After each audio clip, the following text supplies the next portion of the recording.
ดีค่ะ I hope everyone is doing great. I'm not in my kitchen as you can see, but I hope that you would like to see my cooking video today. I had a request from one of my followers to make one Thai food. It is something that I have been thinking to make also, and that is ข้าวไข่เจียวข้าว remember the word ข้าว I use this word a lot in the past. It means rice. ข้าว long vowel and falling tone.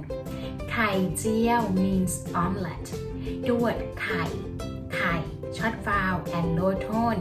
It means an egg. Okay? ไข่เจียว means omelet.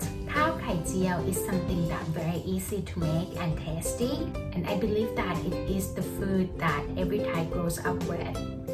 And it is also one of the very first Thai foods that people learn how to make. Okay, let's watch how I make it.